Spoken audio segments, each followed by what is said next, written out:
The Red Cross is in the process of moving evacuees out of shelters and into transitional housing in Hawaii. At least 750 rooms are blocked off for residents whose homes were destroyed. The hope is to get victims into their own rooms by early next week. Mark Carpenter reports. This is not just a talking point. This is happening right now. These decisions are going to have an immediate benefit on survivors in Maui, and I'm talking immediate. The Red Cross emphasized its work to meet the needs of those impacted. 300 volunteers are on the ground throughout Maui, and another 4,000 have signed up to join the ongoing emergency response. The next step in relief efforts is moving evacuees into hotel rooms across the Valley Isle.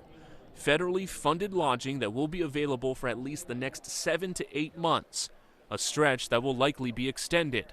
The Red Cross says staff will still be on hand at hotels to meet a full slate of needs, including medical care, emotional support, and casework.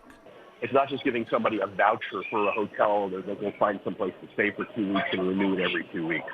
Once you're in this program and you get full wraparound services, as we call them. To be moved into a hotel room, evacuees must register with FEMA, but don't need to be eligible for FEMA aid.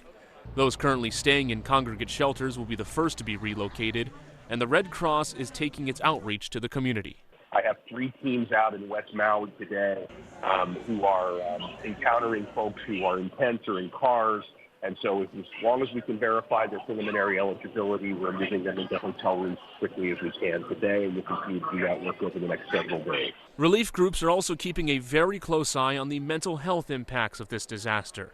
Experts say the psychological trauma in times of crisis comes in 2 phases: an initial response where victims are traumatized and overwhelmed, then another response weeks and months later, where the risk for serious mental health concerns start to develop, including depression, anxiety, and substance abuse. Headlines start to shift, people start to feel even more isolated, and so those feelings of depression might start to settle in, and people are starting to take stock of their losses after that immediate feeling of acute distress.